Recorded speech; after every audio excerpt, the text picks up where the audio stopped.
Shalom Bapak Ibu Saudara yang dikasihi oleh Tuhan. Puji Tuhan, Tuhan menolong dan memberkati kita sampai dengan hari ini.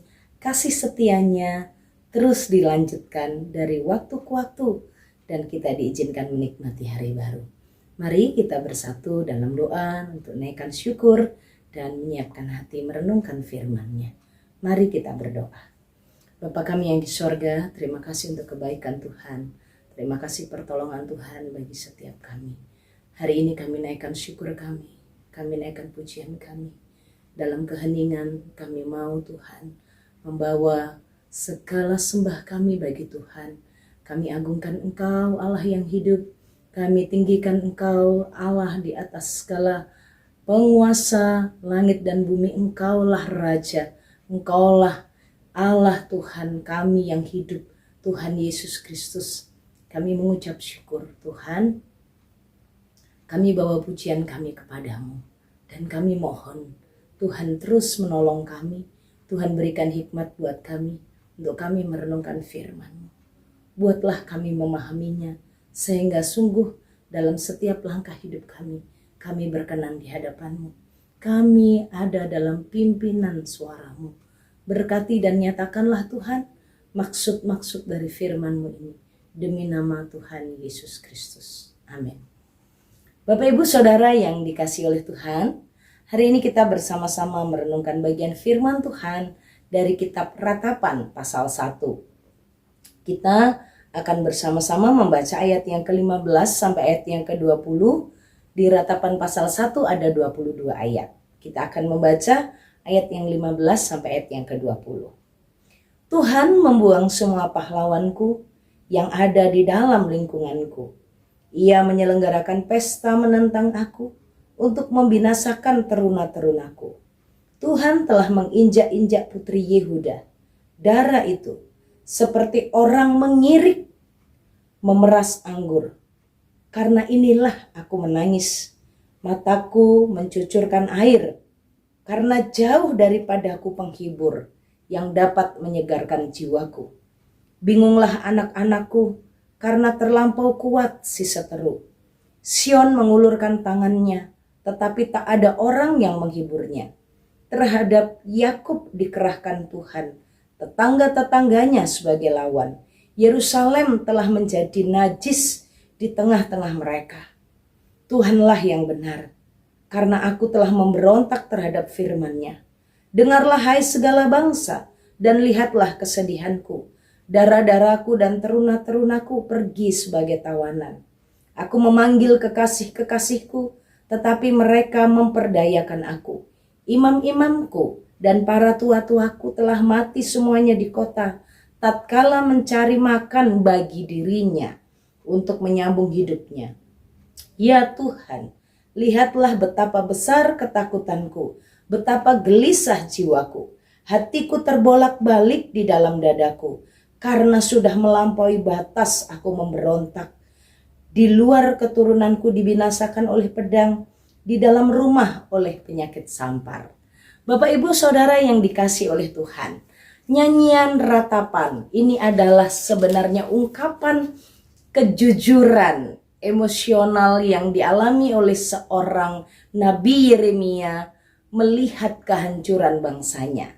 Ini adalah sebuah nyanyian ratapan yang memberikan banyak pengajaran bagi orang-orang percaya.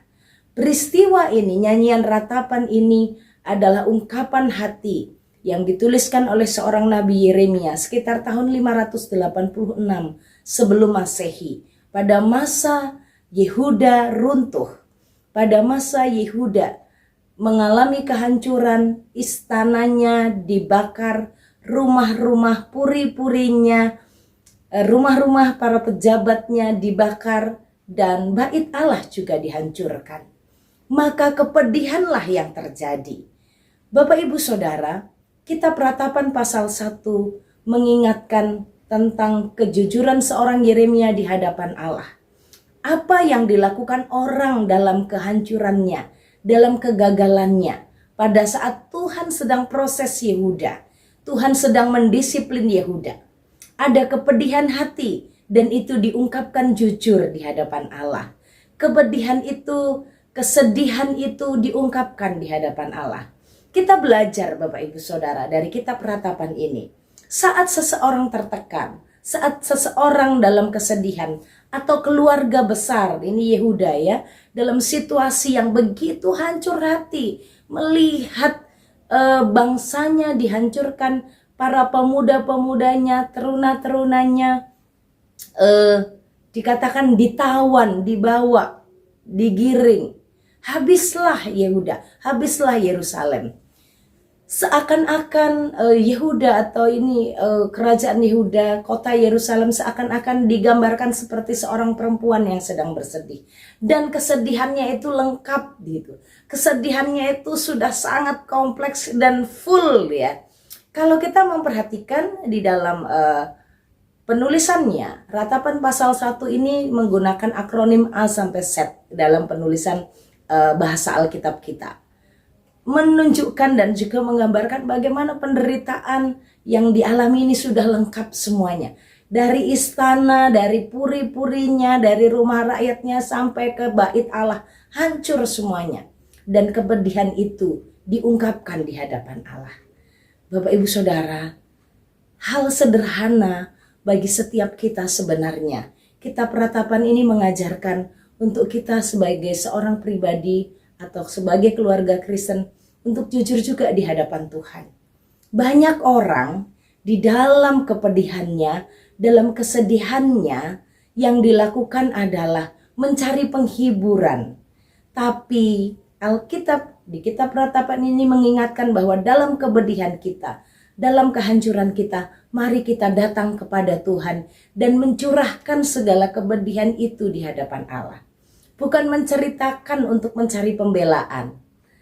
Yeremia, tulisan Ratapan ini bukan untuk membela diri, tapi ini ungkapan kejujuran emosionalnya di hadapan Tuhan.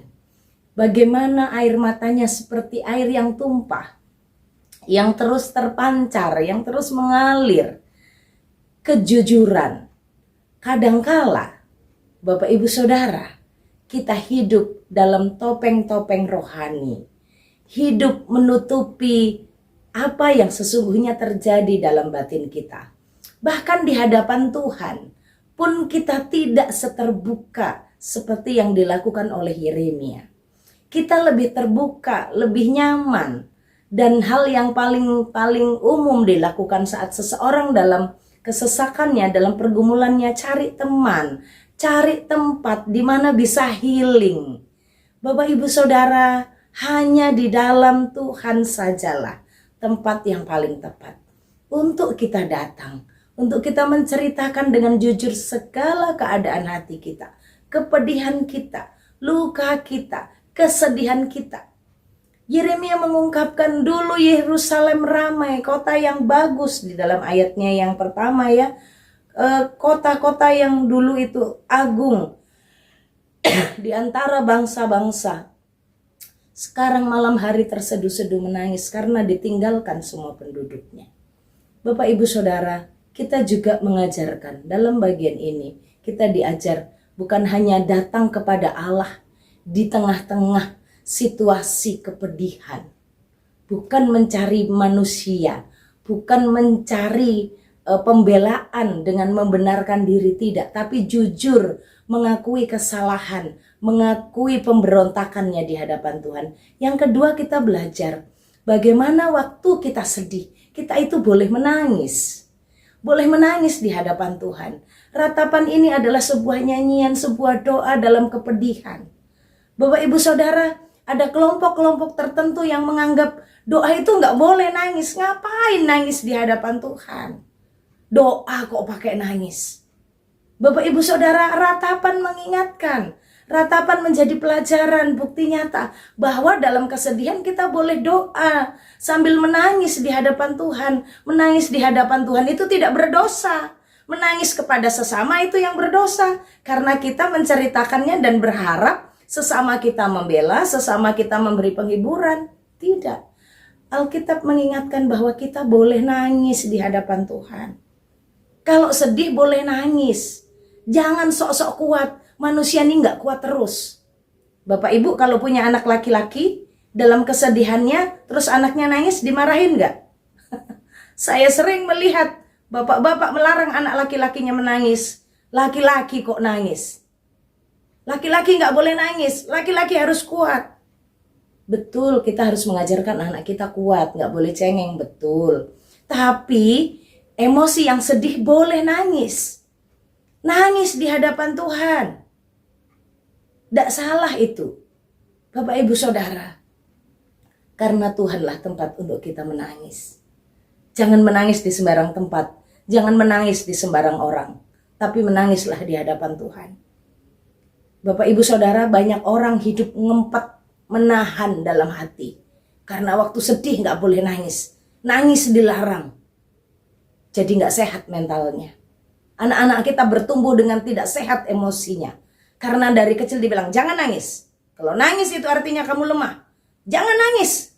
Nangis itu, oh kamu laki-laki kok nangis. Jangan nangis, harus kuat, harus kuat, harus kuat. Kuat betul, tapi nangis itu bikin kita juga sehat, Bapak Ibu Saudara. Tapi bukan cengeng ya, dikit-dikit nangis, bukan. Tapi mengungkapkan kesedihan itu. Dan Tuhan mendengarkan. Dan Tuhan memperhatikan.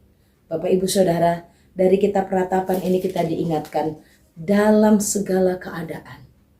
Bagaimana Yehuda mencoba menangis, mencoba mencari, mengulurkan tangannya, tapi tidak ada seorang pun yang menghiburnya. Tidak ada.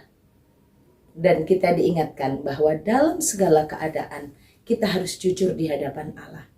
Dalam proses Allah, Yeremia mewakili bangsa itu, dia katakan, Tuhan yang benar. Aku telah memberontak terhadap firman-Nya. Dalam doa kita, kita bukan hanya menceritakan kesedihan kita. Bukan hanya menceritakan kegundahan kita. Jadi hati terbolak-balik itu bukan hanya saat laki-laki jatuh cinta melihat nona manis yang rambutnya sudah merah-merah. Tapi terbolak-balik hati ini sudah ada di dalam kitab Ratapan. Pada saat Yeremia melihat bangsanya hancur, itu hatinya terbolak-balik dalam dadanya. Bukan karena cinta, tapi karena pergumulannya. Hatinya terbolak-balik, tapi itu dia bawa di hadapan Tuhan. Saat ada kegundahan, saat ada ketidaktenangan, datanglah kepada Tuhan. Bapak Ibu, jangan coba-coba cuti ke gereja. Jangan coba-coba bilang, aku masih punya pergumulan, aku belum bisa ikut persekutuan. Aku masih punya pergumulan, belum bisa bikin doa keluarga. Belum bisa bimbing anak-anak untuk hidup dekat dengan Tuhan dan berdoa, tidak. Justru di dalam kondisi kesulitan yang kita alami, dalam pergumulan berat yang menimpa kita, justru itulah, di saat itulah, mari kita cari Tuhan. Mari kita ajak keluarga kita untuk berdoa bersama-sama, menangis di hadapan Tuhan. Di tengah-tengah situasi yang sulit, mari kita jujur di hadapan Allah. Jika Tuhan ingatkan kita, mari akui kesalahan kita. Mari kita katakan, Tuhan yang benar, aku telah memberontak terhadap firman-Mu. Ya Tuhan, terbuka di hadapan Allah, mengakui kesalahan, tidak membela diri di hadapan Tuhan, dan menyatakan kebenaran Tuhan. Bapak Ibu Saudara, selamat menikmati relasi dengan Tuhan. Dalam segala keadaan, Tuhan bersedia mendengarkan kita. Tuhan bersedia menjadi sahabat kita. Tuhan bersedia menjadi Bapa yang siap merangkul kita dalam segala keadaan. Mari kita berdoa. Tuhan Yesus, terima kasih. Tuhan menolong kami, Tuhan memberkati kami hari ini. Mengingatkan kami bahwa saat kami dalam pergumulan berat, Engkaulah tempat yang tepat dan Engkau selalu ada bagi kami. Ajari kami di tengah kesulitan, kesedihan, kepedihan, di tengah luka, Engkaulah tempat terbaik, sahabat terbaik bagi kami.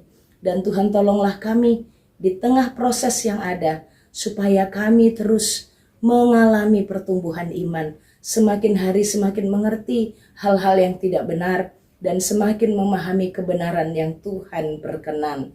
Berkati segala hal yang kami kerjakan sepanjang hari ini. Berkati perkataan kami, berkati sikap kami agar memberkati sesama kami. Dan Tuhan, Engkau terlihat dalam kehidupan kami.